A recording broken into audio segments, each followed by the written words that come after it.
ਨਮਸਕਾਰ, ਸਤਿ ਸ਼੍ਰੀ ਅਕਾਲ। ਜਾਗੋ ਪੰਜਾਬ ਵਿੱਚ ਤੁਹਾਡਾ ਸਭ ਦਾ ਸਵਾਗਤ। ਅਸੀਂ ਨਾਰਥ ਅਮਰੀਕਾ ਦੇ ਗਲੋਬਲ ਪੰਜਾਬ ਅਤੇ ਯੂਰਪ ਦੇ ਸੰਗਤ ਟੀਵੀ ਦੇ ਨਾਜ਼ਰੀਨਾਂ ਦਾ ਵੀ ਸਵਾਗਤ ਕਰਦੇ ਹਾਂ। ਅਸੀਂ ਅੱਜ ਦੇ ਦਿਨ ਸਾਰੇ ਬੱਚਿਆਂ ਨੂੰ ਬਾਲ ਦਿਵਸ ਮੌਕੇ ਸ਼ੁਭ ਕਾਮਨਾਵਾਂ ਵੀ ਦਿੰਦੇ ਹਾਂ। ਅੱਜ ਬਾਲ ਦਿਵਸ ਹੈ ਤੇ ਅਸੀਂ ਇਸ ਦਿਹਾੜੇ ਮੌਕੇ ਬੱਚਿਆਂ ਦੇ ਅਧਿਕਾਰਾਂ, ਹੱਕਾਂ ਅਤੇ ਬਾਲ ਉਮਰ ਉੱਤੇ ਹੋ ਰਹੇ ਅਤਿਆਚਾਰ, ਸ਼ੋਸ਼ਣ ਉੱਤੇ ਵੀ ਗੱਲਬਾਤ ਕਰਾਂਗੇ। ਇਸ ਮਸਲੇ ਉੱਤੇ ਚੰਡੀਗੜ੍ਹ ਸਥਿਤ ਕੁੜੀਆਂ ਦੇ ਸਰਕਾਰੀ ਕਾਲਜ ਸੈਕਟਰ 42 ਦੇ ਸਮਾਜ ਵਿਗਿਆਨ ਵਿਭਾਗ ਦੇ ਮੁਖੀ ਡਾਕਟਰ ਜੋਤੀ ਸੇਠ ਨਾਲ ਗੱਲਬਾਤ ਕਰਾਂਗੇ, ਜੋ ਲੰਮੇ ਸਮੇਂ ਤੋਂ ਬੱਚਿਆਂ ਦੇ ਹੱਕਾਂ ਤੇ ਅਧਿਕਾਰਾਂ ਉੱਤੇ ਪਹਿਰਾ ਦੇ ਰਹੇ ਨੇ। ਡਾਕਟਰ ਸਾਹਿਬ ਜੀ, ਆਨੂੰ ਬਹੁਤ ਬਹੁਤ ਸਵਾਗਤ ਜੀ। ਜਿਸ ਤਰ੍ਹਾਂ ਅਸੀਂ ਸਾਰੇ ਜਾਣਦੇ ਕਿ ਦੇਸ਼ ਦੇ ਪਹਿਲੇ ਪ੍ਰਧਾਨ ਮੰਤਰੀ ਪੰਡਿਤ ਜਵਾਹਰ ਲਾਲ ਨਹਿਰੂ ਜੀ ਨੂੰ ਸਮਰਪਿਤ, ਕਿਉਂਕਿ ਬੱਚਿਆਂ ਨੂੰ ਬਹੁਤ ਪਿਆਰ ਕਰਦੇ ਸੀ ਤੇ ਉਹਨਾਂ ਨੂੰ ਲੈ ਕੇ ਅੱਜ ਭਾਰਤ 'ਚ ਮਨਾਇਆ ਜਾ ਰਿਹਾ ਬਾਲ ਦਿਵਸ ਮੌਕੇ। ਕਿਹੋ ਜਿਹੀ ਲੋੜ ਹੈਗੀ ਕਿ ਬੱਚਿਆਂ ਦੇ ਹੱਕ, ਰਾਈਟਸ, ਅਧਿਕਾਰ ਸਰਕਾਰਾਂ ਨੂੰ ਕਿਹੋ ਜਿਹੇ ਕੰਮ ਕਰਨੇ ਚਾਹੀਦੇ ਕਿ ਬਸ ਇੱਕ ਬਾਲ ਦਿਵਸ ਮਨਾ ਲਿਆ ਜੀ 14 ਨਵੰਬਰ ਨੂੰ, ਉਸ ਤੋਂ ਬਾਅਦ ਸਤਿ ਸ੍ਰੀ ਅਕਾਲ ਜੀ, ਜੋ ਹੋਣਾ ਸੀ ਹੋ ਲਿਆ, ਲਿਖਤੀ ਪੜ੍ਹਤੀ ਕੰਮ ਕਰ ਲਿਆ ਹੈਗਾ, ਜਿਹੜਾ ਧਰਾਤਲ ਤੇ ਕੰਮ ਹੋਣ ਵਾਲਾ ਉਹ ਕਿੰਨਾ ਕੀ ਲੋੜ ਹੈਗੀ ਹੈ ਜੀ? बहुत ज़्यादा लोड़ है, क्योंकि हर एक बच्चा एक खुशहाल ते स्वस्थ जिंदगी का हकदार है।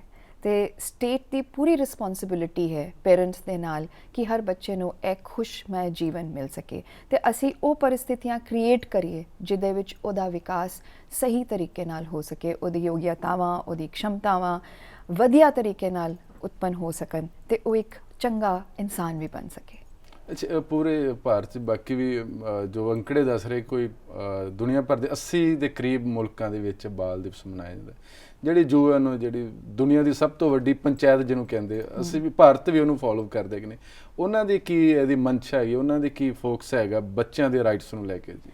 ਯੂਨਾਈਟਿਡ ਨੇਸ਼ਨਸ ਨੇ ਇੱਕ ਕਨਵੈਨਸ਼ਨ ਬਣਾਈ ਸੀਗੀ ਜਿਹਨੂੰ ਕਹਿੰਦੇ UNCRC, united nations conventions on the right of the child. ਸਾਰੇ ਦੇਸ਼ਾਂ ਨੇ ਐਕਸੈਪਟ USA ਨੇ ਸਾਈਨ ਕੀਤੀ ਹੈ, ਇੰਡੀਆ ਸਿਗਨੇਟਰੀ ਹੈ। ਤੇ ਅਸੀਂ ਉਹਦੇ ਸਾਰੇ ਜਿਹੜੇ ਯੂਨਾਈਟਿਡ ਨੇਸ਼ਨਸ ਦੇ ਡਾਕੂਮੈਂਟ ਹੈ ਚਾਈਲਡ ਰਾਈਟਸ ਦੇ, ਉਹਦੇ ਅਸੀਂ ਪੂਰੀ ਤਰ੍ਹਾਂ ਕਮਿਟਡ ਹਾਂ ਸਾਡਾ ਦੇਸ਼ ਕਿ ਅਸੀਂ ਉਹਨਾਂ ਨੂੰ ਫੋਲੋ ਕਰਾਂਗੇ। ਇਹਦੇ 4 ਮੇਨ ਪਿਲਰਸ ਅਸੀਂ ਕਹਿੰਦੇ ਹਾਂ, 4 ਮੇਨ ਬੇਸਿਸ ਹੈ। ਇੱਕ ਹੈ ਰਾਈਟ ਟੂ ਸਰਵਾਈਵਲ, ਕਿ ਜੀਣ ਦਾ ਹੱਕ ਹਰ ਬੱਚੇ ਨੂੰ ਹੈ। ਬਿਲਕੁਲ। ਇੱਕ ਪ੍ਰੋਟੈਕਸ਼ਨ, ਕਿ ਉਹਨੂੰ ਪ੍ਰੋਟੈਕਟਡ ਜ਼ਿੰਦਗੀ, ਉਹਦੀ ਡਿਵੈਲਪਮੈਂਟ ਤੇ ਉਹਦੀ ਪਾਰਟਿਸਿਪੇਸ਼ਨ ਹੋਏ ਸੋਸਾਇਟੀ ਵਿੱਚ। ਇਹ 4 ਪਿਲਰਸ ਤੇ ਪੂਰੀ ਕਨਵੈਨਸ਼ਨ ਖੜੀ ਹੈ। ਤੇ ਹਰ 5 ਸਾਲ ਬਾਅਦ ਹਰ ਸਰਕਾਰ ਨੂੰ ਰਿਪੋਰਟ ਕਰਨਾ ਪੈਂਦਾ ਹੈ ਯੂਨਾਈਟਿਡ ਨੇਸ਼ਨਸ ਨੂੰ ਕਿ ਉਹਨੇ ਕੀ ਕੀਤਾ ਆਪਣੇ ਦੇਸ਼ 'ਚ। ਅਸੀਂ ਹੁਣੇ ਇੱਕ ਰਿਪੋਰਟ ਸਬਮਿਟ ਕੀਤੀ ਹੈ ਜੋ ਜਨੀਵਾ ਵਿੱਚ ਐਕਸੈਪਟ ਹੋ ਗਈ ਹੈ। ਅੱਛਾ, ਕੀ ਉਹਦੇ ਰਿਪੋਰਟ 'ਚ ਕੀ ਹੈਗਾ? ਭਾਰਤ ਵੱਲੋਂ ਕੀ ਦੱਸਿਆ ਗਿਆ ਹੈ ਉਸ ਰਿਪੋਰਟ ਦੇ ਵਿੱਚ? ਕੀ ਕਿਹਾ ਗਿਆ, ਕੀ ਵਾਅਦੇ ਕੀਤੇ ਗਏ ਹੈਗੇ ਨੇ ਜੀ? ਇੱਕ ਰਿਪੋਰਟ ਗਵਰਨਮੈਂਟ ਦਿੰਦੀ ਹੈ, ਇੱਕ ਰਿਪੋਰਟ NGOs ਦਿੰਦੇ ਆ। ਅਸੀਂ NGOs ਦਾ ਹਿੱਸਾ ਹੈਗੇ ਹਾਂ ਤਾਂ ਅਸੀਂ NGO ਰਿਪੋਰਟ ਦਿੱਤੀ ਹੈ। ਅਸੀਂ ਗਵਰਨਮੈਂਟ ਦੀ ਰਿਪੋਰਟ ਤੇ ਕਮੈਂਟ ਕੀਤਾ ਹੈ ਤਾਂ ਅਸੀਂ ਬਹੁਤ ਸਾਰੀ ਚੀਜ਼ਾਂ ਜੋ ਨਹੀਂ ਹੋ ਰਹੀਆਂ ਉਹਨਾਂ ਨੂੰ ਸਾਹਮਣੇ ਲਿਆਏ ਹਾਂ। ਹੁਣ ਸਰਕਾਰ ਨੂੰ ਬੁਲਾਇਆ ਜਾਏਗਾ ਔਰ ਪੁੱਛਿਆ ਜਾਏਗਾ ਕਿ ਇਹ ਕਮੀਆਂ ਕਿਉਂ ਰਹਿ ਗਈਆਂ। ਮਸਲਨ ਕਿਹੋ ਜਿਹੀਆਂ ਕਮੀਆਂ ਹੈਗੀਆਂ, ਕਿਹੋ ਜਿਹਾ ਦੇਖਦੇ ਹੈਗੇ ਸਾਡੇ ਸਮਾਜ, ਕਿੰਨਾ ਕੀ ਜ਼ਿੰਮੇਵਾਰ ਹੈ, ਸਾਡੀਆਂ ਜਿਹੜੀ ਸਟੇਟ ਉਹ ਕਿੰਨੇ ਕੀ ਜ਼ਿੰਮੇਵਾਰ ਹੈਗੇ ਬੱਚਿਆਂ ਦੇ ਜਿਹੜੇ ਹੱਕ ਨਹੀਂ ਮਿਲ ਰਹੇ, ਭਲਾਈ ਨਹੀਂ ਹੋ ਰਹੀ, ਉਹਨਾਂ ਦਾ ਫਿਊਚਰ ਦਾ ਤੇ ਲੱਗਾ ਹੋਇਆ ਜੀ?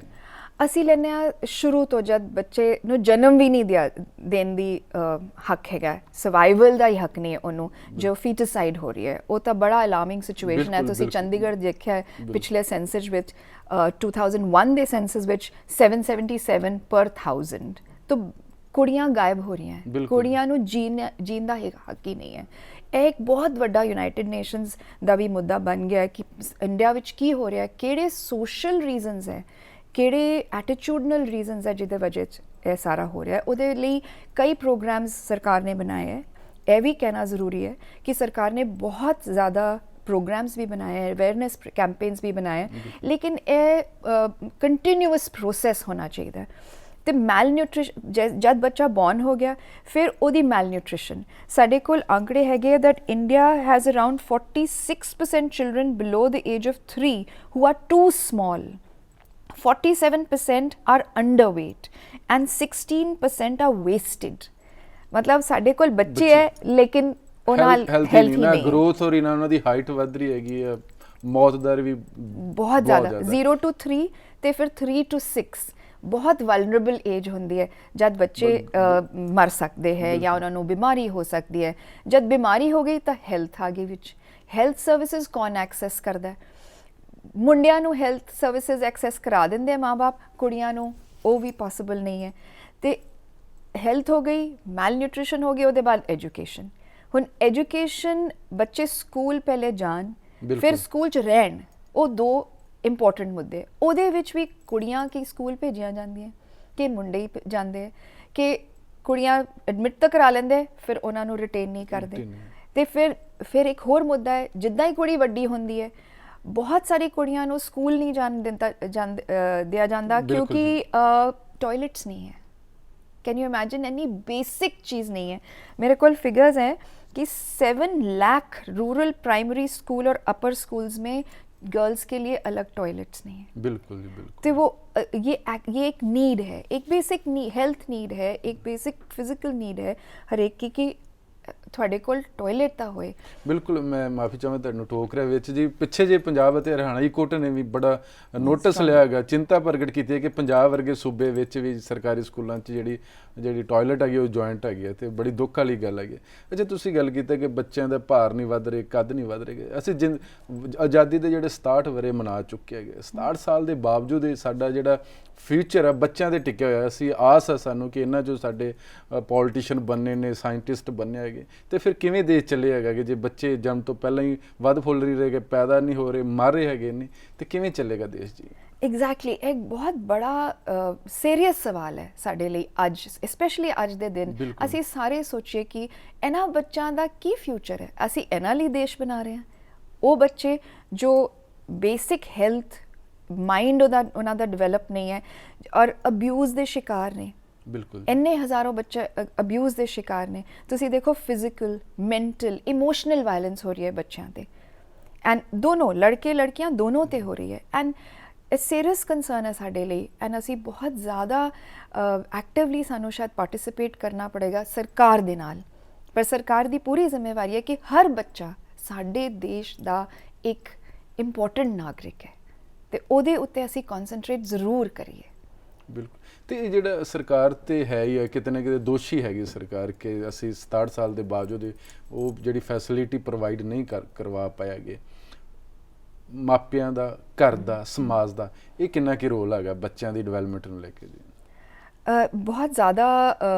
ਇੱਕ ਤਰਫ ਸਾਡੀ ਆਰਥਿਕ ਗਰੋਥ ਹੋ ਰਹੀ ਹੈ, ਦੂਸਰੀ ਤਰਫ ਸੋਸ਼ਲ ਡਿਵੈਲਪਮੈਂਟ ਦੀ ਜਦ ਅਸੀਂ ਗੱਲ ਕਰਨੇ ਆ ਤਾਂ ਆਫਕੋਰਸ ਇਹ ਸਾਰੇ ਮੁੱਦੇ ਸੋਸ਼ਲ ਡਿਵੈਲਪਮੈਂਟ ਦੇ ਹੈਗੇ। ਅਸੀਂ ਵਾਲਮਾਰਟ ਲੈ ਆਵਾਂਗੇ, BMWs ਆ ਜਾਣਗੀਆਂ, ਲੇਕਿਨ ਸਾਡੇ ਬੱਚੇ ਕਿੱਥੇ ਨੇ? ਇਹ ਭਲੜਾ ਬਹੁਤ ਹੀ ਅਨਈਵਨ ਹੈਗਾ। ਬਿਲਕੁਲ ਬਿਲਕੁਲ। ਤੇ ਇਸ ਮੁੱਦੇ ਤੇ ਅਸੀਂ ਇੱਕ ਹੋਰ ਟ੍ਰੀਟੀ ਸਾਈਨ ਕੀਤੀ ਹੋਈ ਹੈ ਜਿਹਨੂੰ ਕਹਿੰਦੇ every child has a right to parental care. ਲੇਕਿਨ ਪੈਰੈਂਟਲ ਕੇਅਰ ਕਦ ਹੋਏਗੀ? ਜਦ ਮਾਂ-ਬਾਪ ਕੋਲ ਵਿਵਸਾय ਹੋਏਗਾ, ਉਹ ਪ੍ਰੋਵਾਈਡ ਕਰ ਸਕਦੇ। ਤੇ ਹੁਣ ਅਸੀਂ ਪੋਜ਼ਿਟਿਵ ਪੈਰੈਂਟਲ ਕੇਅਰ ਦੀ ਗੱਲ ਕਰ ਰਹੇ ਹਾਂ ਕਿ ਨਾ ਕੇਵਲ ਮਾਂ-ਬਾਪ ਲੇਕਿਨ ਹੋਰ ਵੀ ਸੰਸਥਾਵਾਂ, ਹੋਰ ਸਮਾਜਿਕ ਸਟੇਟ ਸੰਸਥਾਵਾਂ ਉਹਨਾਂ ਬੱਚਿਆਂ ਲਈ ਉਹ ਐਨਵਾਇਰਨਮੈਂਟ ਪ੍ਰੋਵਾਈਡ ਕਰਨ ਜਿਹਦੇ ਵਿੱਚ ਉਹਨਾਂ ਦੀ ਕੰਡਿਊਸਿਵ ਗਰੋਥ ਹੋ ਸਕਦੀ ਹੈ। ਹੁਣ ਸ਼ਿਫਟਿੰਗ ਹੋ ਰਹੀ ਹੈ ਜ਼ਿੰਮੇਵਾਰੀ ਦੀ ਵੀ, ਲੇਕਿਨ ਸਮਾਜ ਦੀ ਬਹੁਤ ਵੱਡੀ ਜ਼ਿੰਮੇਵਾਰੀ ਹੈ ਤੇ ਸਟੇਟ ਤਾਂ ਆਪਣੀ ਜ਼ਿੰਮੇਵਾਰੀ ਨੂੰ ਛੱਡ ਹੀ ਨਹੀਂ ਸਕਦਾ। ਬਿਲਕੁਲ। ਤੇ ਜਿਹੜੀ ਬਿਲਕੁਲ ਇਹ ਜਿਹੜੀਆਂ ਪ੍ਰੋਬਲਮਸ ਹੈਗੀਆਂ ਇਹ ਸਲਮ ਏਰੀਆ 'ਚ ਆ ਰਹੀਆਂ ਕਿ ਜਿਹੜਾ ਸ਼ਹਿਰੀਕਰਨ ਜਿੱਥੇ ਅਰਬਨ ਲੋਕ ਰਹਿੰਦੇ ਨੇ ਉੱਥੇ ਵੀ ਇੱਦਾਂ ਦੀਆਂ ਘਟਨਾਵਾਂ ਵਾਪਰੀਆਂ ਹੈਗੀਆਂ ਕਿ ਉੱਥੇ ਵੀ ਬੱਚਿਆਂ ਦੀ ਗਰੋਥ ਨਹੀਂ ਹੋ ਰਹੀ ਕਿ ਜਿਹਦੇ ਕੋਲ ਪੈਸਾ ਹੈਗਾ ਉਹਨੂੰ ਤਾਂ ਕੋਈ ਸਮੱਸਿਆ ਨਹੀਂ ਹੈਗੀ ਜੀ? ਇਹ ਵੀ ਇੱਕ ਬੜਾ ਇੰਟਰਸਟਿੰਗ ਮੁੱਦਾ ਹੈ ਕਿ ਅਰਬਨ ਏਰੀਆਜ਼ ਦੀਆਂ ਪ੍ਰੋਬਲਮਸ ਕੁਝ ਫਰਕ ਨੇ, ਕੁਝ ਸਿਮਿਲਰ ਨੇ। ਜਿੱਦਾਂ ਅਸੀਂ ਦੇਖੀਏ ਵਾਇਲੈਂਸ ਘਰਾਂ 'ਚ ਅਰਬਨ ਏਰੀਆਜ਼ 'ਚ ਵੀ ਹੋ ਰਹੀ ਹੈ। ਸਾਡੇ ਕੋਲ ਬਹੁਤ ਸਾਰੇ ਕੇਸਿਸ ਆਉਂਦੇ ਹੈ। ਵੱਡੇ ਬੱਚੇ ਵੀ अर्ਲੀ ਮੈਰਿਜ ਦਾ, ਚਾਈਲਡ ਮੈਰਿਜ ਦਾ ਬਹੁਤ ਵੱਡਾ ਮੁੱਦਾ ਹੈ। ਮਾਪੇ ਸੋਚਦੇ ਹੈ ਕਿ ਅੱਛਾ ਕੁੜੀ ਹੈ, ਵਿਆਹ ਕਰ ਦਿਓ ਜੀ, ਤੇ ਸਾਡੀ ਜ਼ਿੰਮੇਵਾਰੀ ਖਤਮ ਹੋ ਗਈ। ਹੁਣ ਉਹ 16 ਸਾਲ ਦੀ ਕੁੜੀ ਦਾ ਵਿਆਹ ਹੋ ਗਿਆ, 17 ਸਾਲ ਦੀ ਉਹ ਮਾਂ ਬਣ ਗਈ, ਉਹਦਾ ਆਪਣਾ ਚਾਈਲਡਹੁੱਡ ਤਾਂ ਖਤਮ ਹੋ ਗਿਆ ਜੀ। ਜਿਹੜਾ ਗਰੀਬ ਤਬਕਾ ਉਹਦੀ ਬੱਚੀ ਦਾ ਕੀ ਹਾਲ ਹੈ ਕਿ ਉਹ ਮਾਂ ਚਲੀ ਗਈ ਕੰਮ ਕਰਨ, ਉਹ ਛੋਟਿਆਂ ਬੱਚਿਆਂ ਨੂੰ ਦੇਖ ਰਹੀ ਹੈ, ਉਹਦਾ ਚਾਈਲਡਹੁੱਡ ਹੀ ਨਹੀਂ ਹੈ, ਉਹ ਤਾਂ ਛੋਟੀ ਮਾਂ ਬਣ ਗਈ। ਸਿਮਿਲਰਲੀ ਅਸੀਂ ਲੜਕਿਆਂ ਨੂੰ ਮਰਦ ਬਣਾ ਰਹੇ ਹਾਂ, ਉਹਨਾਂ ਦਾ ਵੀ ਚਾਈਲਡਹੁੱਡ ਨਹੀਂ ਹੈ। ਤੇ ਮੈਸਕੂਲਿਨਿਟੀ ਦੇ ਐਸਪੈਕਟਸ ਤੇ ਜੈਂਡਰ ਡਿਸਪੈਰਿਟੀ ਬਹੁਤ ਜ਼ਿਆਦਾ ਔਰ ਜੈਂਡਰ ਓਪਰੇਸ਼ਨ ਦੋਨੋਂ ਲੜਕਿਆਂ ਤੇ ਹੋ ਰਿਹਾ ਹੈ। ਲੜਕੀਆਂ ਤੇ ਜ਼ਿਆਦਾ ਡਿਫਰੈਂਸਿਸ, ਡਿਸਕ੍ਰਿਮੀਨੇਸ਼ਨ ਲੜਕੀਆਂ ਤੇ ਬਹੁਤ ਜ਼ਿਆਦਾ ਹੈ। ਐਂਡ ਇਹ ਸਾਰੇ ਮੁੱਦੇ ਹੋਲਿਸਟਿਕ ਤਰੀਕੇ ਨਾਲ ਸਾਨੂੰ ਡੀਲ ਕਰਨਾ ਪਏਗਾ ਕਿਉਂਕਿ ਸਾਡੇ ਲਈ ਹਰ ਬੱਚਾ ਇੰਪੋਰਟੈਂਟ ਹੈ। ਹਰੇਕ ਬੱਚੇ ਦੀ ਖੁਸ਼ੀ, ਉਹਦਾ ਇੱਕ ਖੁਸ਼ਹਾਲ ਜੀਵਨ ਇੰਪੋਰਟੈਂਟ ਹੈ। ਅੱਛਾ, ਲੱਗਦਾ ਨਹੀਂ ਕਿ ਜਿਹੜਾ ਇੱਕ ਤੇ ਗਰੀਬ ਪਰਿਵਾਰ ਹੈਗਾ, ਇੱਕ ਜਿਹੜਾ ਅਮੀਰ ਪਰਿਵਾਰ, ਜਿਹੜਾ ਅਮੀਰ ਪਰਿਵਾਰ ਉਹ ਹੋਰ ਅਮੀਰ ਹੋਣ ਦੀ ਲਾਲਚ 'ਚ ਫਸਿਆ ਹੋਇਆ ਨਾ ਕਿ ਮੈਂ ਇੰਨਾ ਅਮੀਰ ਆ, ਹੋਰ ਹੋਣਾ ਚਾਹੀਦਾ ਮੇਰੇ ਕੋਲ, ਗਰੀਬ ਆ ਉਹ ਵਿਚਾਰਾ ਸਰਵਾਈਵਲ ਵਾਸਤੇ ਜਿੰਦਾ ਰਹਿ ਰਿਹਾ। ਦੋਨਾਂ ਨੂੰ ਲੈ ਕੇ, ਅਮੀਰ ਔਰ ਗਰੀਬ ਪਰਿਵਾਰ ਨੂੰ ਲੈ ਕੇ ਜਿਹੜਾ ਬਚਪਨ ਹੈਗਾ ਉਸ ਦੌੜ 'ਚ ਗਵਾਚ ਗਿਆ ਜੀ। ਬਿਲਕੁਲ ਐਬਸੋਲਿਊਟਲੀ। ਗਰੀਬ ਬੱਚੇ ਦਾ ਬਚਪਨ ਤੁਸੀਂ ਦੇਖੋ ਕਿ ਉਹ ਕੀ ਕਰ ਰਿਹਾ। ਸੜਕ ਤੇ ਅਸੀਂ ਦੇਖਦੇ ਹਾਂ ਰੋਜ਼ ਰੈੱਡ ਲਾਈਟ ਤੇ ਮਾਵਾਂ ਖੜੀਆਂ ਤੇ ਨੰਗੇ ਪੈਰੀ ਬੱਚੇ ਖੜੇ।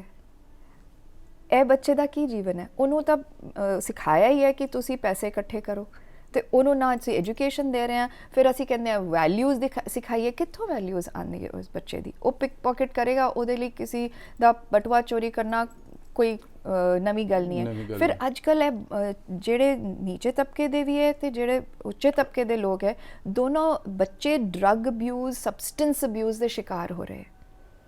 ਐਂਡ ਸਾਰਾ ਕੁਝ ਹਾਰਮਫੁਲ ਹੈ ਬੱਚਿਆਂ ਲਈ ਔਰ ਸਾਡੇ ਸਮਾਜ ਦੀ ਸਿਹਤ ਲਈ, ਸਾਡੇ ਸਾਰਿਆਂ ਲਈ। ਜੇ ਅਸੀਂ ਗੱਲ ਕਰੀਏ ਇਸ਼ੂਜ਼ ਐਂਡ ਪ੍ਰੋਬਲਮਸ ਕੀ ਹੈਗੇ ਬੱਚੇ ਜਿਨ੍ਹਾਂ ਨੂੰ ਬਹੁਤ, ਜਿੱਦਾਂ ਤੁਸੀਂ ਕਿਹਾ ਕਿ ਕਿਹੜੀਆਂ ਸਮੱਸਿਆਵਾਂ ਹੈ ਜਿਹੜੀਆਂ ਬੱਚਿਆਂ ਨੂੰ ਘੇਰੀਆਂ ਹੋਈਆਂ ਹੈ, ਉਹਦੇ ਵਿੱਚ ਅਗਰ ਅਸੀਂ ਜਿੱਦਾਂ ਸਰਵਾਈਵਲ ਪਾਰਟਿਸਿਪੇਸ਼ਨ ਦੀ ਗੱਲ ਕਰਦੇ ਹਾਂ, ਫੀਟੀਸਾਈਡ ਇੱਕ ਬਹੁਤ ਬੜਾ ਮੁੱਦਾ ਹੈ ਕਿ ਲੜਕੀਆਂ ਦੀ ਸੈਕਸ ਸਿਲੈਕਟਿਵ ਅਬੋਰਸ਼ਨ। ਹੁਣ ਅਸੀਂ ਸ਼ਬਦ ਫੀਟੀਸਾਈਡ ਵੀ ਨਹੀਂ ਯੂਜ਼ ਕਰਦੇ, ਅਸੀਂ ਕਹਿੰਦੇ ਹਾਂ ਸੈਕਸ ਸਿਲੈਕਟਿਵ ਅਬੋਰਸ਼ਨ, ਯਾਨੀ ਅਸੀਂ ਕੁੜੀਆਂ ਨੂੰ ਸਿਲੈਕਟ ਕਰਕੇ ਉਹਨਾਂ ਨੂੰ ਜੀਣ ਦਾ ਹੱਕ ਨਹੀਂ ਦੇ ਰਹੇ। ਤੇ ਟੈਕਨੋਲੋਜੀ ਦੀ ਵੀ ਉਹਨਾਂ ਦੇ ਸਾਥ ਹੈ। ਜੇ ਨੀਚੇ ਦੇ ਤਬਕੇ ਦੇ ਲੋਕ ਟੈਕਨੋਲੋਜੀ ਦਾ ਇਸਤੇਮਾਲ ਨਹੀਂ ਕਰਦੇ ਤੇ ਬੱਚੇ ਜ਼ਿਆਦਾ ਹੈ, ਤੇ ਫਿਰ ਉਹਨਾਂ ਦਾ ਨਿਗਲੈਕਟ ਹੈ। ਦੋਨੋਂ ਤਰਫ ਇਟਸ ਅ ਪ੍ਰੋਬਲਮ। ਬਟ ਇਹਦੇ ਨਾਲ ਨਾਲ ਅਸੀਂ ਜੇ ਦੇਖੀਏ ਕਿ ਕਿਹੜੀ ਹੋਰ ਸਮੱਸਿਆਵਾਂ ਇਹਨਾਂ ਬੱਚਿਆਂ ਨਾਲ ਹੈਗੇ ਹੈ, ਸਾਡੇ ਕੋਲ 2,20,000 children infected with HIV AIDS ਨੇ। ਇਹ ਤਾਂ ਬਹੁਤ ਤਗੜਾ ਇੱਕ ਸਾਡੇ ਕਲੰਕ ਹੈਗਾ ਕਿ ਇਹ ਸਾਰਾ ਪੇਰੈਂਟਸ ਦੀ ਦੇਣ ਹੈ ਕਿ ਸਮਾਜ ਦੀ ਦੇਣ ਹੈਗੀ ਕਿ ਗਲਤ ਇੰਜੈਕਸ਼ਨ ਹੋਏ ਨੇ, ਕਿ ਜਾਂ ਜਿਹੜੀ ਬਿਮਾਰੀ ਸੀ ਪਹਿਲਾਂ ਮਾਂ ਨੂੰ ਸੀ, ਪਿਓ ਨੂੰ ਸੀ, ਫਿਰ ਬੱਚੇ ਦੇ ਬਲੱਡ 'ਚ ਜੀ। ਹਾਂਜੀ, ਪਿਓ ਨੂੰ, ਫਿਰ ਮਾਂ ਨੂੰ। ਤੇ ਜੇ ਮਾਂ ਦਾ ਟੈਸਟ ਨਹੀਂ ਹੁੰਦਾ, ਟੈਸਟ ਕਰਾਉਣਾ ਲਾਜ਼ਮੀ ਹੈ, ਟੈਸਟ ਨਹੀਂ ਹੁੰਦਾ ਤੇ ਬੱਚੇ ਨੂੰ ਹੋ ਜਾਂਦਾ। ਤੇ ਇਹ ਤਾਂ ਇਨਫੈਕਟਡ ਹੈ। ਅਫੈਕਟਡ ਵੀ ਹੈਗੇ ਆ ਬੱਚੇ ਜਿਨ੍ਹਾਂ ਦੇ ਪਰਿਵਾਰ ਜਾਂ ਮਾਂ ਜਾਂ ਬਾਪ ਨੂੰ ਹੈਗੀ ਹੈ HIV, ਉਹ ਵੀ ਇਫੈਕਟ ਹੋ ਜਾਂਦੇ। ਤੇ ਤੁਸੀਂ ਦੇਖੋ ਸੰਖਿਆ ਕਿੰਨੀ ਵੱਧ ਰਹੀ ਹੈ। ਇਹਦੇ ਨਾਲ ਸਾਡੇ ਕੋਲ ਬੱਚੇ ਹੈਗੇ ਡਿਫਰੈਂਟਲੀ ਏਬਲਡ। ਉਸ ਸੰਸਕ੍ਰਿਤਿਕ ਤੌਰ ਤੇ ਅਸੀਂ ਡਿਫਰੈਂਟਲੀ ਏਬਲਡ ਬੱਚਿਆਂ ਨੂੰ ਬਹੁਤ ਬੁਰੀ ਤਰ੍ਹਾਂ ਨਾਲ ਦੇਖਦੇ ਹਾਂ। ਸਾਡੇ ਕੋਲ ਸਪੈਸ਼ਲ ਸਕੂਲਸ ਨਹੀਂ ਹੈਗੇ, ਸਪੈਸ਼ਲ ਜਗ੍ਹਾ ਨਹੀਂ ਹੈਗੀਆਂ ਜਿੱਥੇ ਉਹਨਾਂ ਨੂੰ ਸਪੈਸ਼ਲੀ ਫੈਸਿਲਿਟੇਟ ਕੀਤਾ ਜਾਏ। ਐਂਡ ਪੇਰੈਂਟਸ ਔਰ ਸਮਾਜ ਉਹਨਾਂ ਨੂੰ ਇੱਕ ਬੁਰੀ ਨਜ਼ਰ ਨਾਲ ਦੇਖ ਰਿਹਾ, ਜੋ ਕਿ ਇੱਕ ਗਲਤ ਗੱਲ ਹੈ, ਕਿਉਂਕਿ ਉਹ ਡਿਫਰੈਂਟਲੀ ਏਬਲਡ ਹੈ, ਉਹਦੀ ਆਪਣੀ ਯੋਗਤਾਵਾਂ ਹੈ, ਉਹਦੇ ਆਪਣੇ ਟੈਲੈਂਟ ਹੈ। ਸਾਨੂੰ ਉਹ ਵਾਲੇ ਸਕਿੱਲਸ ਔਰ ਟੈਲੈਂਟਸ ਉਹਦੇ ਡਿਵੈਲਪ ਕਰਨ ਦੀ ਜ਼ਰੂਰੀ ਹੈ। ਅੱਛਾ, ਮੈਂ ਗੱਲ ਕਰ ਰਹੀ ਸੀ ਇਹ ਜਿਹੜੇ ਬੱਚਿਆਂ ਦੇ ਰਾਈਟ ਨੂੰ ਲੈ ਕੇ, ਸੰਸਕਾਰਾਂ ਨੂੰ ਲੈ ਕੇ, ਇਹ ਜਿਹੜਾ ਜੁਆਇੰਟ ਫੈਮਿਲੀ ਔਰ ਹੁਣ ਨਿਊਟਰਲ ਫੈਮਿਲੀ, ਇਹਦੇ ਨਾਲ ਵੀ ਕੋਈ ਨੁਕਸਾਨ ਹੋਇਆ ਬੱਚਿਆਂ ਦਾ ਜੀ? ਜੀ ਬਿਲਕੁਲ। ਸ਼ਾਇਦ ਤੁਸੀਂ ਆਰਟੀਕਲ ਪੜ੍ਹਿਆ ਹੋਣਾ, ਪਿਛਲੇ ਸੰਡੇ ਹਿੰਦੂ ਵਿੱਚ ਸੀਗਾ ਕਿ ਜਿਹੜੇ ਗ੍ਰੈਂਡ ਪੇਰੈਂਟਸ ਬੱਚਿਆਂ ਨਾਲ ਰਹਿੰਦੇ ਹੈ, ਉਹਨਾਂ ਦੀ ਸਿਕਿਉਰਿਟੀ, ਸੈਂਸ ਆਫ ਬਿਲੋਂਗਿੰਗਨੈਸ ਬਹੁਤ ਜ਼ਿਆਦਾ ਹੈ। ਐਂਡ ਇਹ ਕੈਪੀਟਲਿਸਟ ਸਮਾਜ ਤੇ ਨਏ ਜਿਹੜੇ ਸਿਚੁਏਸ਼ਨਸ ਹੋ ਰਹੇ, ਕ੍ਰੀਏਟ ਹੋ ਰਹੇ, ਅਰਬਨਾਈਜੇਸ਼ਨ, ਇੰਪਲੋਇਮੈਂਟ ਦੇ ਜਿੰਨੇ ਵੀ ਨਏ ਤਰੀਕੇ ਹੈ, ਉਹਨਾਂ ਨਾਲ ਨਿਊਕਲੀਅਰ ਫੈਮਿਲੀਜ਼ ਇੰਡੀਵਿਜੂਅਲਿਜ਼ਮ ਬਹੁਤ ਲੈ ਕੇ ਆ ਰਹੀਆਂ। ਤੇ ਮੇਰਾ ਆਪਣਾ ਟੀਵੀ ਹੈ, ਤੁਹਾਡਾ ਆਪਣਾ ਹੈ, ਉਹ ਅਸੀਂ ਇਕੱਠੇ ਬੈਠ ਕੇ ਇੱਕ ਟੀਵੀ ਦੇਖਦੇ ਹਾਂ, ਉਹ ਵਾਲਾ ਸਿਸਟਮ ਖਤਮ ਹੋ ਰਿਹਾ ਹੈ ਕਿ ਮੈਂ ਆਪਣਾ ਪ੍ਰੋਗਰਾਮ ਦੇਖਣਾ ਹੈ, ਤੁਸੀਂ ਆਪਣਾ ਦੇਖਣਾ ਹੈ। ਲੇਕਿਨ ਉਹ ਜਿਹੜਾ ਗਰੁੱਪ ਲਿਵਿੰਗ ਹੈ, ਕਲੈਕਟਿਵ ਲਿਵਿੰਗ ਹੈ, ਉਹ ਬਹੁਤ ਇੰਪੋਰਟੈਂਟ ਹੈ, ਕਿਉਂਕਿ ਆਫਟਰ ਆਲ ਅਸੀਂ ਇੱਕ ਸਮਾਜ 'ਚ ਰਹਿੰਦੇ ਹਾਂ, ਸਾਨੂੰ ਇੱਕ ਦੂਸਰੇ ਦੀ ਲੋੜ ਹੈਗੀ ਹੈ। ਐਂਡ ਜੋ ਅਸੀਂ ਸਿੱਖਦੇ ਹਾਂ ਇੱਕ ਦੂਸਰੇ ਤੋਂ, ਗ੍ਰੈਂਡ ਪੇਰੈਂਟਸ ਕਹਾਣੀਆਂ ਸੁਣਾਉਂਦੇ ਸੀ ਸਾਨੂੰ, ਬਿਲਕੁਲ ਜੀ ਬਿਲਕੁਲ, ਹੁਣ ਉਹ ਕਹਾਣੀ ਮਿਸਿੰਗ ਹੈ। ਹੁਣ ਤੁਸੀਂ ਟੀਵੀ ਲਾ ਲਓ ਤੇ ਜਿਹੜੀ ਜੋ ਓਰਲ ਟ੍ਰੈਡੀਸ਼ਨ ਹੈ ਉਹ ਸਾਰੀ ਗਾਇਬ ਹੋ ਰਹੀ ਹੈ। ਸਾਡੀ ਜੋ ਸਾਡੀ ਸੰਸਕ੍ਰਿਤੀ ਦਾ ਮੂਲ ਹੈਗਾ, ਉਹ ਸਾਰਾ ਕੁਝ ਖਰਾਬ ਹੋ ਰਿਹਾ ਹੈ। ਤੇ ਅਸੀਂ ਹੁਣ ਸਟੋਰੀ ਟੈਲਿੰਗ ਸੈਸ਼ਨਸ ਕਰਨੇ ਆ, ਬਿਲਕੁਲ ਹੁਣ ਅਸੀਂ ਕ੍ਰੀਏਟ ਕਰਨੇ ਆ ਉਹ ਮਾਹੌਲ ਜੋ ਸਾਡਾ ਨੈਚੁਰਲ, ਇੱਕ ਸਾਡੀ ਸੰਸਕ੍ਰਿਤੀ ਦਾ ਇੱਕ ਨੈਚੁਰਲ ਹਿੱਸਾ ਸੀ। ਤੇ ਹੁਣ ਅਸੀਂ ਕਈ ਸਕੂਲਾਂ ਵਿੱਚ ਸ਼ੁਰੂ ਕੀਤਾ ਹੈ ਸਟੋਰੀ ਟੈਲਿੰਗ। ਕਈ ਰਾਈਟਰਸ ਨੇ ਜੋ ਬੱਚਿਆਂ ਲਈ ਕਹਾਣੀਆਂ ਲਿਖਦੇ ਹੈ, ਤੇ ਅਸੀਂ ਜੈਂਡਰ ਸੈਂਸਿਟਿਵ ਕਹਾਣੀਆਂ ਲਿਖਣ ਦੀ ਕੋਸ਼ਿਸ਼ ਕਰ ਰਹੇ ਹਾਂ ਤਾਂ ਕਿ ਬੱਚਿਆਂ ਦੀ ਇਮੈਜੀਨੇਸ਼ਨ ਵਧੇ, ਉਹਨਾਂ ਦੀ ਕ੍ਰੀਏਟਿਵਿਟੀ ਵਧੇ। ਤੇ ਉਹ ਅਸੀਂ ਹੁਣ ਕ੍ਰੀਏਟ ਕਰ ਰਹੇ ਹਾਂ ਜੋ ਸਾਡਾ ਇੱਕ ਆਮ ਮਾਹੌਲ ਸੀਗਾ, ਦੋਸ਼ੀ ਖੁਦ ਬਣੇ ਹੈਗੇ ਸੀ। ਹਾਂਜੀ, ਜਿਹੜੇ ਹੁਣ ਗਵਰਨਮੈਂਟ ਆਫ ਇੰਡੀਆ ਦੀ ਗੱਲ ਕੀਤੀ, ਕਿਵੇਂ ਦੀ ਪਾਲਿਸੀ ਲੈ ਕੇ ਆ ਰਹੇ ਤੁਸੀਂ? ਪਾਲਿਸੀ ਦਾ ਜ਼ਿਕਰ ਕੀਤਾ ਗਿਆ ਸੀ ਕਿ ਜਿਹੜੀ ਗਵਰਨਮੈਂਟ ਆਫ ਇੰਡੀਆ ਨੇ ਅਸੈਪਟ ਵੀ ਕਰ ਲਈ ਹੈਗੀ, ਉਹ ਨੈਸ਼ਨਲ ਪਾਲਿਸੀ ਆਫ ਚਿਲਡਰਨ ਰੀਡਰਾਫਟ ਹੋਈ 2 ਸਾਲ ਲੱਗੇ ਪਿੱਛੇ। ਐਂਡ 2013 ਅਪ੍ਰੈਲ ਵਿੱਚ ਗਵਰਨਮੈਂਟ ਨੇ ਅਡੋਪਟ ਵੀ ਕਰ ਲਈ। ਕੁਝ ਐਨਜੀਓਜ਼ ਨੇ ਪਾਰਟਿਸਿਪੇਟ ਕੀਤਾ। ਸਾਡੇ ਬਹੁਤ ਸਾਰੇ ਮੁੱਦੇ ਤੇ ਨਹੀਂ ਆ ਸਕੇ, ਲੇਕਿਨ ਕੁਝ ਮੁੱਦੇ ਅਸੀਂ ਸਰਕਾਰ ਨਾਲ ਬੈਠ ਕੇ ਡਿਸਕਸ ਕੀਤੇ ਤੇ ਕਈ ਫੇਵਰੇਬਲ ਚੀਜ਼ਾਂ ਵੀ ਆਈਆਂ। ਹੁਣ ਨੈਸ਼ਨਲ ਪਾਲਿਸੀ ਫॉर ਚਿਲਡਰਨ ਬਣ ਗਈ ਹੈ। ਹਰ ਸਟੇਟ ਨੂੰ ਹੁਣ ਕਿਹਾ ਗਿਆ ਹੈ ਕਿ ਉਹ ਚਿਲਡਰਨਸ ਕਮਿਸ਼ਨ ਵੀ ਬਣਾਉਣ ਜੋ ਕਿ ਰਾਈਟਸ ਆਫ ਚਿਲਡਰਨ ਪ੍ਰੋਟੈਕਟ ਕਰਨਗੇ, ਜਿੱਦਾਂ ਸਾਡੇ ਕੋਲ ਵਿਮਨਸ ਕਮਿਸ਼ਨਸ ਹੈ, ਸ਼ੈਡਿਊਲਡ ਕਾਸਟ ਕਮਿਸ਼ਨਸ ਹੈ, ਸ਼ੈਡਿਊਲਡ ਟ੍ਰਾਈਬਸ ਕਮਿਸ਼ਨਸ ਹੈ। ਹਾਊਐਵਰ ਇਹਨਾਂ ਕੋਲ ਬਹੁਤ ਜ਼ਿਆਦਾ ਪਾवर नहीं है टू इम्प्लीमेंट, पर फिर भी एक बॉडी है जो कि एटलीस्ट मॉनिटर कर रही है कि चाइल्ड राइट्स हो सके। चंडीगढ़ कोल हले चिल्ड्रनस कमिशन नहीं हैगी है, पंजाब दी हैगी है, एंड कुछ अच्छा काम भी हो रहा है। एंड बॉन्डेड लेबर विचों बच्चे कढ़ रहे हैं, कुछ लोग NGOs काम कर रहे हैं पंजाब विच भी जिन्होंने बॉन्डेड लेबर विचों बच्चे कढ़े है। तो एफर्ट हो रहे हैं, लेकिन थोड़े थोड़े शायद सानू बहुत ज़्यादा एफर्ट्स करन दी ज़रूरी है, स्पैशली जिथे बच्चों का सवाल है। अच्छा, जिस तरह तुसीं कीते कि ਜਿਹੜੇ ਬਾਲ ਮਜ਼ਦੂਰੀ ਕਰ ਰਹੇ ਬੌਂਡਡ ਬੱਚੇ ਹੈਗੇ ਨੇ, ਬੱਝੇ ਹੋਏ ਨੇ ਢਾਬਿਆਂ ਤੇ ਘਰਾਂ 'ਚ ਕੰਮ ਕਰ ਰਹੇ ਹੈਗੇ ਨੇ, ਉਹਨਾਂ ਨੂੰ ਕੱਢਣ ਵਾਸਤੇ ਉਪਰਾਲੇ ਕੀਤੇ ਜਾ ਰਹੇ ਨੇ। ਫਿਰ ਵੀ ਬੱਚਿਆਂ ਦੀ ਜਿਹੜੀ ਤਸਕਰੀ ਹੋ ਰਹੀ ਹੈ, ਰੇਪ ਹੋ ਰਹੇ ਨੇ, ਅਬਡਕਸ਼ਨ ਹੋ ਰਹੀ ਹੈਗੀ ਆ, ਖਾਸ ਕਰਕੇ ਕੁੜੀਆਂ ਦੀ, ਇਹ ਕਿਵੇਂ ਰੁਕੇਗਾ? ਸਰਕਾਰ ਹਾਲੇ ਤੱਕ ਕਿਉਂ ਚੁੱਪ ਹੈਗੀ ਆ ਕਿ ਪਾਲਿਸੀਆਂ ਵੀ ਬਣ ਰਹੀਆਂ, ਕਮਿਸ਼ਨ ਵੀ ਬਣ ਰਹੇ ਹੈਗੇ, ਫਿਰ ਖਾਨਾ ਪੂਰਤੀ ਹੈਗੀ ਜੀ? ਇੰਪਲੀਮੈਂਟੇਸ਼ਨ ਲੈਵਲ ਤੇ ਪਾਲਿਸੀ ਸਾਡੀ ਬਹੁਤ ਚੰਗੀ ਹੁੰਦੀ ਹੈ, ਸਾਡੇ ਪੇਪਰ ਤੇ ਕਾਫੀ ਜ਼ਿਆਦਾ ਸਟਰੋਂਗ ਪਾਲਿਸੀਜ਼ ਹੈ। ਇੰਪਲੀਮੈਂਟੇਸ਼ਨਲ ਲੈਵਲ ਔਰ ਮੋਨੀਟਰਿੰਗ ਦੀ ਬਹੁਤ ਜ਼ਰੂਰਤ ਹੈ। ਇਸ ਲਈ ਹਰੇਕ ਪਾਲਿਸੀ ਦੀ ਰეკਮੈਂਡੇਸ਼ਨ ਵਿੱਚ ਮੋਨੀਟਰਿੰਗ ਹੁਣ ਹੈਗੀ ਹੈ, early monitoring, by early monitoring, 5 early monitoring and implementation. So we really need people who are strong who can implement these policies। एक स्कूल विच मैं चाइल्ड राइट्स ते गल कर रही सी ते काफ़ी साल दी गल है, तद असीं शुरू किया सी छोटा अभियान। तो मैं बच्चों को पूछा कि जेड़ा छोटू थोड़े कैंटीन च काम करता है, कभी सोचा है कि उन्होंने भी स्कूल जाने की लोड़ है? तो एक्चुअली टीचर भी हैरान हो गया, कहते एक्चुअली असी नहीं सोचा। तो साढ़े आस पास ही बहुत सारी डिस्क्रिमिनेटरी प्रैक्टिसेस चल रही हैं। जिहड़ी तुसी रेप की गल की है, सैक्शुअल कमर्शियल सैक्स वर्क लिए बच्चों को बेचा जा रहा है। अज भी साढ़े बॉर्डर्स से, चाहे वो बांग्लादेश का बॉर्डर है, चाहे साढ़े पंजाब का बॉर्डर है, हिमाचल, बड़ी कुड़ियाँ और मुंडियां की ट्रैफिकिंग हो रही है। डोमैस्टिक वर्क अलग चीज़ है, साढ़े कोल इकोनॉमिक लेबर लिए अलग चीज़ है, लेकिन जो कमर्शियल सैक्स वर्कर है उस लिए बच्चे एक्सप्लॉयट हो रहे हैं। एंड अगर तुसी फिगर्स देखिए कि जेडे सैक्स वर्कर्स हैं वो विमेन सैक्स वर्कर्स है, वो 18 साल तो बहुत पहले उन्होंने सैक्स वर्क विच पाया गया सीगा। So you see the plight of children in India, it's very very upsetting. ਜਾਣੀ ਕਿ ਜਿਹੜਾ ਸਾਡਾ ਦੇਸ਼ ਹੈਗਾ ਵੇਖਣ ਨੂੰ ਸੋਹਣਾ ਲੱਗਦਾ, ਜੇ ਅੰਦਰ ਝਾਤੀ ਮਾਰਾਂਗੇ ਤੇ ਉਹ ਇਦਾਂ ਨਰਕ ਭਰੀ ਜ਼ਿੰਦਗੀ ਬੱਚਿਆਂ ਦੀ ਬਣਾਤੀ ਹੈਗੀ ਜਿਹੜੇ ਸਮਾਜ ਵਿਰੋਧੀ ਅੰਸਰ ਹੈਗੇ ਨੇ। Absolutely, and we really need to do something, really seriously need to do something about this, because every child needs to live a very happy life where the environment is conducive for his or her growth, and a complete holistic life. Only then we will have a nation which is happy and where children are growing, which is developing in every way, not only economic development but a social development aspect also। ਅੱਛਾ, ਸਰਕਾਰ ਦੀ ਗੱਲ ਕਰੇ ਉਹਨਾਂ ਜਿਹੜੇ RTE ਕੀ ਜਿਹੜੀ ਹਰ ਬੱਚੇ ਨੂੰ ਜਿਹੜੇ ਐਜੂਕੇਸ਼ਨ ਕੰਪਲਸਰੀ ਹੈਗੀ ਆ, ਇਹ ਵੀ ਇੱਕ ਪਾਲਿਸੀ ਤੇ ਚੰਗੀ ਹੈਗੀ ਹੈ, ਜਿਸ ਤਰ੍ਹਾਂ ਤੁਸੀਂ ਕਿਹਾ ਕਿ ਪ੍ਰੈਕਟੀਕਲ ਹੋਣ ਦੀ ਲੋੜ ਹੈਗੀ। ਇਹ ਬੱਚੇ ਹਾਲੇ ਵੀ ਜਿਹੜੇ ਉਹਨਾਂ ਕਦੇ ਸਕੂਲ ਦਾ ਮੂੰਹ ਨਹੀਂ ਦੇਖਿਆ ਹੈਗਾ।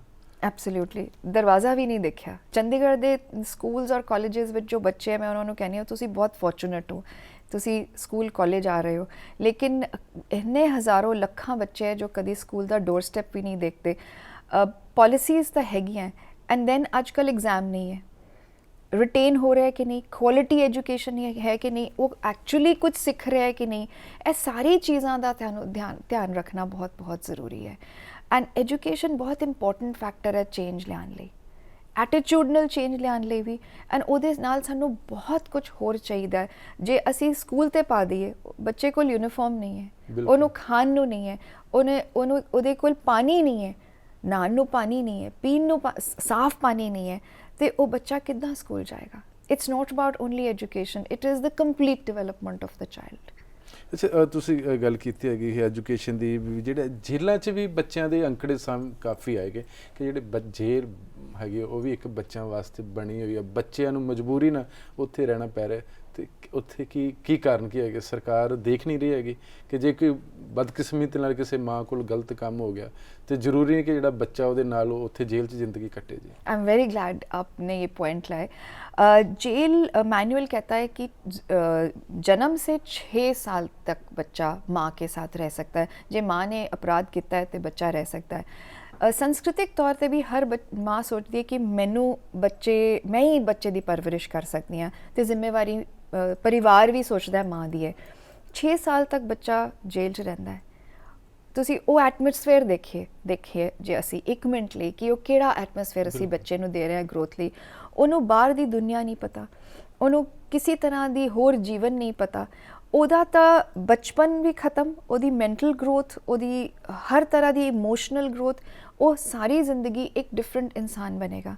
ਨੈਸ਼ਨਲ ਕਮਿਸ਼ਨ ਫॉर ਵੂਮਨ ਨੇ ਇੱਕ ਸਟੱਡੀ ਪੰਜਾਬ ਦੀ ਸਪਾਂਸਰ ਕੀਤੀ ਸੀ ਤੇ ਮੈਂ ਉਹਦਾ ਹਿੱਸਾ ਸੀਗੀ ਤੇ ਅਸੀਂ ਬਹੁਤ ਸਟਰੋਂਗਲੀ ਰეკਮੈਂਡ ਕੀਤਾ ਹੈ ਕਿ ਬੱਚਿਆਂ ਨੂੰ ਜੇਲ੍ਹ ਵਿੱਚ ਨਾ ਰੱਖਣ ਦੀ ਕੁਝ ਕਾਉਂਸਲਿੰਗ, ਕੁਝ ਪ੍ਰੋਵੀਜ਼ਨਸ ਹੋਣ। ਹੁਣ ਸੁਪਰੀਮ ਕੋਰਟ ਦੇ ਆਰਡਰਸ ਦੇ ਬਾਅਦ ਉਹਨਾਂ ਨੂੰ ਸਪੈਸ਼ਲ ਡਾਇਟ ਤੇ ਛੋਟੇ ਸਕੂਲਸ ਐਂਡ ਕ੍ਰੈਸ਼ਿਸ ਖੁੱਲ੍ਹ ਗਏ ਨੇ, ਲੇਕਿਨ ਫਿਰ ਵੀ ਜੇਲ੍ਹ ਇੱਕ ਜਗ੍ਹਾ ਨਹੀਂ ਹੈ ਬੱਚੇ ਦੇ ਜੀਣ ਲਈ। ਉਹਦੀ ਗਲਤੀ ਨਹੀਂ ਹੈ, ਜੇ ਉਹਦੇ ਪੇਰੈਂਟ ਦੀ ਗਲਤੀ ਹੈ। ਫਿਰ ਵੀ ਸਾਨੂੰ ਕੁਝ ਆਲਟਰਨੇਟਿਵ ਅਰੇਂਜਮੈਂਟਸ ਤਾਂ ਬਣਾਉਣੇ ਚਾਹੀਦੇ ਜਿੱਥੇ ਉਹਨਾਂ ਦੀ ਅਸੀਂ ਇੱਕ ਹੋਲਿਸਟਿਕ ਔਰ ਇੱਕ ਨੋਰਮਲ ਜ਼ਿੰਦਗੀ ਉਹਨਾਂ ਨੂੰ ਦੇਣ ਦੀ ਪ੍ਰयास ਕਰੀਏ। ਰეკਮੈਂਡੇਸ਼ਨਸ ਬਹੁਤ ਹੈ, ਸਰਕਾਰ ਐਕਟ ਵੀ ਕਰਦੇ, ਲੇਕਿਨ ਥੋੜਾ ਟਾਈਮ ਜ਼ਿਆਦਾ ਲੱਗਦਾ ਹੈ। ਮੇਬੀ ਸਾਨੂੰ ਪ੍ਰੈਸ਼ਰ ਗਰੁੱਪਸ ਬਣਾ ਕੇ, ਸਾਨੂੰ ਛੋਟੇ ਗਰੁੱਪਸ ਬਣਾ ਕੇ ਪ੍ਰੈਸ਼ਰਾਈਜ਼ ਕਰਨ ਦੀ ਲੋੜ ਹੈ। ਨਾਲੇ ਕਮਿਊਨਿਟੀ ਪਾਰਟਿਸਿਪੇਸ਼ਨ ਦੀ ਵੀ ਬਹੁਤ ਜ਼ਿਆਦਾ ਲੋੜ ਹੈ। ਅੱਛਾ, ਅੱਜ ਦੇ ਦਿਨ ਹੈਗੇ ਜੋ ਚਾਚਾ ਨਹਿਰੂ ਨੇ ਸੁਪਨੇ ਸੰਜੋਏ ਹੈਗੇ ਸੀ ਬੱਚਿਆਂ ਦੇ ਫਿਊਚਰ ਨੂੰ ਲੈ ਕੇ, ਲੱਗਦਾ ਕਿ ਅਧੂਰੇ ਰਹਿ ਗਏ ਨੇ? ਉਹਨਾਂ ਦੇ ਜਿਹੜੇ ਚਾਅ ਸੀ, ਉਮੀਦਾਂ ਸੀ, ਉਹ ਇਸ ਤਰ੍ਹਾਂ ਹੀ ਕਾਗਜ਼ਾਂ 'ਚ ਰੁਲ ਗਈਆਂ ਜੀ? ਬਿਲਕੁਲ, ਬਹੁਤ ਵਾਰੀ ਇਹੀ ਲੱਗਦਾ ਹੈ ਕਿ ਬਹੁਤ ਸਾਰੇ ਬੱਚੇ ਨੈਗਲੈਕਟ ਦੇ ਸ਼ਿਕਾਰ ਨੇ। ਉਹਨਾਂ ਦੇ ਸੁਪਨੇ ਉਹਨਾਂ ਦੇ ਅੱਖਾਂ ਵਿੱਚ ਵੀ ਨਹੀਂ ਹੈ, ਬਿਕੋਜ਼ ਸੁਪਨੇ ਉਹ ਦੇਖ ਵੀ ਨਹੀਂ ਸਕਦੇ ਕਿਉਂਕਿ ਉਹਨਾਂ ਕੋਲ এনवायरमेंट ਨਹੀਂ ਹੈ ਕਿ ਉਹ ਸੁਪਨੇ ਵੀ ਸੋਚ ਸਕਣ ਕਿ ਸਾਡਾ ਵੀ ਕੋਈ ਸੁਪਨਾ ਹੈ। ਉਹ ਆਪਣੀ ਸੀਮਿਤ ਜਿਹੀ ਰੋਜ਼ ਦੀ ਜ਼ਿੰਦਗੀ 'ਚ ਰਹਿ ਜਾਂਦੇ ਨੇ। ਅੱਛਾ, ਆਪਾਂ ਗੱਲ ਕਰ ਰਹੇ ਸੀ ਕਿ ਜਿਸ ਤਰ੍ਹਾਂ ਮੈਂ ਵੀ ਅੰਕੜੇ ਦੇਖ ਰਿਹਾ ਸੀ ਕਿ ਨੈਸ਼ਨਲ ਕ੍ਰਾਈਮ ਬਿਊਰੋ ਦੇ ਰਿਕਾਰਡ 'ਚ ਕਿ ਪਿਛਲੇ 11-12 ਦਾ ਉਹਨਾਂ ਨੂੰ ਕੋਈ 16% ਬੱਚਿਆਂ ਦੇ ਪਰ ਜਿਹੜਾ ਅਗੇਂਸਟ ਕ੍ਰਾਈਮ ਵਧਿਆ ਹੈਗਾ। ਚਾਹੇ 47% ਦੇ ਜਿਹੜੇ ਕੇਸ ਹੈ ਕਿਡਨੈਪਿੰਗ ਦੇ ਹੋਏ ਜੀ, 22% ਰੇਪ ਨੇ, 5% ਮਰਡਰ ਹੋਏ ਨੇ, ਔਰ ਯੂਪੀ ਵਰਗੇ ਸਟੇਟ 'ਚ ਕਾਫੀ ਵਾਧਾ ਹੈਗਾ। ਤੇ ਕੁੱਲ ਮਿਲਾ ਕੇ ਦੇਸ਼ ਦੀ ਜ਼ਿੰਮੇਵਾਰੀ ਹੈ, ਉਹ ਵੱਖਰੀ ਗੱਲ, ਬਾਅਦ ਸਟੇਟ ਆਪਣੇ ਹਿਸਾਬ ਨਾਲ ਕੰਮ ਕਰਦਾ ਹੈਗਾ। ਇਹ ਚੀਜ਼ਾਂ ਕਿਵੇਂ ਰੁਕਣਗੀਆਂ? ਨਹਿਰੂ ਜੀ ਨੇ ਕਦੀ ਸੋਚਿਆ ਸੀ ਜੀ ਕਿ ਮੇਰੇ ਬੱਚੇ, ਉਹਨਾਂ ਦੇ ਰੇਪ ਹੋਏਗਾ, ਮਰਡਰ ਹੋਣਗੇ, ਉਹਨਾਂ ਨੂੰ ਅਗਵਾ ਕੀਤਾ ਜਾਊਗਾ, ਉਹਨੂੰ ਧੱਕੇ ਨਾਲ ਹੱਥ ਪੈਰ ਕੱਟ ਕੇ ਭਿਖਾਰੀ ਬਣਾਇਆ ਜਾਊਗਾ, ਕੁੜੀਆਂ ਦਾ ਸ਼ੋਸ਼ਣ ਹੋਏਗਾ ਜੀ? ਚਾਚਾ ਨਹਿਰੂ ਤੇ ਬਹੁਤ ਹੀ ਜ਼ਿਆਦਾ ਡਿਸਇਲੂਜ਼ਨਡ ਹੋ ਗਏ ਹੋਣੇ। ਅਸੀਂ ਵੀ ਬਹੁਤ ਵਾਰੀ ਡਿਸਇਲੂਜ਼ਨਡ ਹੋ ਜਾਂਦੇ ਹਾਂ ਦੇਖ ਕੇ ਇਹ ਸਾਰਾ ਕੁਝ ਜੋ ਤੁਸੀਂ ਕਹਿ ਰਹੇ ਹੋ ਕਿ ਛੋਟੀ 2 ਸਾਲ ਦੀ ਬੱਚੀ ਦਾ ਰੇਪ ਹੋ ਰਿਹਾ। there is a serious problem therefore which we need to address and ਅਸੀਂ ਜਿੱਦਾਂ ਕਹਿੰਦੇ ਹਾਂ ਕਿ ਕਬੂਤਰ ਅੱਖਾਂ ਬੰਦ ਕਰ ਲੇਗਾ ਤਾਂ ਬਿੱਲੀ ਝਪਟਾ ਨਹੀਂ ਮਾਰੇਗੀ, ਉਹ ਵਾਲੀ ਸਾਨੂੰ ਦ੍ਰਿਸ਼ਟੀਕੋਣ ਛੱਡ ਕੇ ਪ੍ਰੋ ਐਕਸ਼ਨ ਦੀ ਬਹੁਤ ਜ਼ਿਆਦਾ ਜ਼ਰੂਰਤ ਹੈ। Actively involving with these issues is very important. ਤਦ ਹੀ ਕੁਝ ਅਸੀਂ ਕਰ ਪਾਵਾਂਗੇ। ਪਾਲਿਸੀ ਹੈਗੀ ਹੈ, ਪਲੈਨਿੰਗ ਹੈਗੀ ਹੈ, ਲੇਕਿਨ we all have to participate and state has to take on ownership. ਠੀਕ, ਸਮਾਂ ਆਗਿਆ ਨਹੀਂ ਦਿੰਦਾ ਹੈਗਾ। ਤੁਸੀਂ ਸਾਡੇ ਸਟੂਡੀਓ 'ਚ ਆਏ, ਤੁਹਾਡੀ ਬਹੁਤ ਬਹੁਤ ਮਿਹਰਬਾਨੀ। Thank you. ਸਾਡੇ ਸੰਵਿਧਾਨ ਵਿੱਚ ਹਰੇਕ ਨੂੰ ਅਧਿਕਾਰ ਮਿਲੇ ਹੋਏ ਨੇ, ਉਹਨਾਂ ਵਿੱਚ ਸਾਡਾ ਬਾਲ ਸਮਾਜ ਵੀ ਸ਼ਾਮਲ ਹੈ ਜਿਨ੍ਹਾਂ ਉੱਤੇ ਸਾਡੇ ਦੇਸ਼ ਦਾ ਭਵਿੱਖ ਟਿਕਿਆ ਹੋਇਆ। ਪਰ ਬੱਚਿਆਂ ਉੱਤੇ ਹੋ ਰਹੇ ਅਤਿਆਚਾਰ, ਸ਼ੋਸ਼ਣ, ਤਸਕਰੀ ਆਦਿ ਨੂੰ ਰੋਕਣ ਲਈ ਸਰਕਾਰਾਂ ਨੂੰ ਨੀਤੀ ਦੇ ਨਾਲ ਆਪਣੀ ਨੀਅਤ ਉੱਤੇ ਪਹਿਰਾ ਦੇਣਾ ਚਾਹੀਦਾ ਹੈ। ਫਿਲਹਾਲ ਜਾਗੋ ਪੰਜਾਬ ਵਿੱਚ ਅੱਜ ਦੇ ਲਈ ਬਸ ਇੰਨਾ ਹੀ। ਇੱਕ ਨਵੇਂ ਮੁੱਦੇ ਤੇ ਨਵੀਂ ਹਸਤੀ ਨਾਲ ਕੱਲ੍ਹ ਫਿਰ ਮਿਲਾਂਗੇ। ਤਦ ਤੱਕ ਲਈ ਸਾਨੂੰ ਦਿਓ ਆਗਿਆ। ਹਮੇਸ਼ਾ ਹੱਸਦੇ ਰਹੋ, ਵਸਦੇ ਰਹੋ। ਤੁਹਾਡਾ ਬਹੁਤ ਬਹੁਤ ਸ਼ੁਕਰੀਆ। ਖਬਰਾਂ ਦੀ ਦੁਨੀਆ ਵਿੱਚ ਆਓ, ਸਾਡੇ ਨਾਲ ਕਦੇ ਵੀ ਤੇ ਕਿਤੋਂ ਵੀ ਜੁੜੋ। ਆਪਾਂ ਮਿਲਾਂਗੇ ਫੇਸਬੁੱਕ ਤੇ, ਅਸੀਂ ਦਿਖਾਂਗੇ YouTube ਤੇ, ਸਾਨੂੰ ਫੋਲੋ ਕਰੋ ਟਵਿੱਟਰ ਤੇ। ਖਬਰਾਂ ਨਾਲ ਜੁੜੇ ਰਹੋ ਦਿਨ ਰਾਤ।